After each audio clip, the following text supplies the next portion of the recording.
C'est ma fille qui traite souvent les vaches, donc elle a une cadence de 115-120 vaches heure pour simplement 20 postes. Donc on peut dire que c'est quand même rapide pour l'investissement. Nous avons fait le choix d'une nouvelle salle de traite, parce qu'avant nous étions en 2x5 sur 500 000 litres de lait, et aujourd'hui une 2x20 pour 800 000 litres de lait sur 150 hectares. Nous étions très arrêtés sur le roto, après avoir écarté les 2 robots de traite que nous pouvions avoir. Au dernier moment, donc, on a fait le choix de la 2x20 après avoir vu une 2x26 sur Limoges, qui nous a emballés par le coût économique et par la cadence de traite. On a toujours tendance à parler du robot de traite, ou des grosses installations, des autorotors.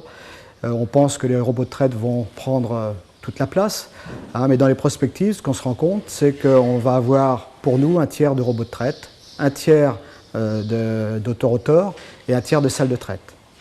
Donc la partie économique va jouer bien sûr beaucoup parce qu'on parle du prix de revient du litre de lait. Et donc c'est vrai que si on regarde ce facteur-là, la salle de traite Position Swing que nous avons ici, donc simple équipement, permet d'avoir un prix de revient du litre de lait qui est grosso modo 2 fois moindre qu'un robot de traite. Par rapport à un roto, cette salle de traite a un équipement identique. On est sur une cadence égale voire supérieure et, ce qui est très important, on est sur un coût moindre. Quand on comparait le devis de la roto et le devis de la simple équipement, nous avions quand même 110 000 € d'écart.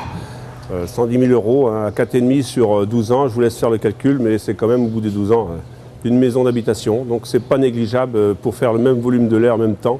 On a une salle de traite qui n'est pas large, on est sur un bâtiment 6 mètres de large, donc on peut insérer partout. 6 mètres de large, on réduit le coût du bâtiment. On est sur une stalle Euroclass 800. Donc on a une stalle robuste parce qu'on travaille avec du tube en diamètre 60. Toute notre stalle est suspendue sur des IPN. On a 7 IPN qui vont supporter les 19 mètres de stalle. Nous n'avons aucun poteau au sol, ni sur la lisse avant, ni sur la lisse arrière. Le bras Position Swing, donc tout en inox, avec le vérin inox intégré. On va traire avec un seul bras, une seule griffe, côté gauche et côté droite. Donc je prends ma griffe et juste à la diriger, à la tourner vers l'autre quai. Et la griffe descend toute seule. C'est juste à la soutenir. Et la pulsation se met en route toute seule aussi.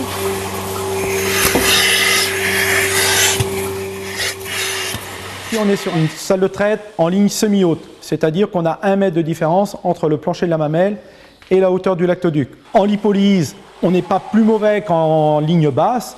Ici, sur l'exploitation, au GAEC Dauphin, on était à 0,42 sur l'ancienne installation. Aujourd'hui, on tourne autour de 0,35. Nous n'avons pas du tout de regrets par rapport à l'installation de traite. Au départ, on se posait quand même des questions. Tous les objectifs sont atteints. J'ai fait les 100 vaches à l'heure toute seule.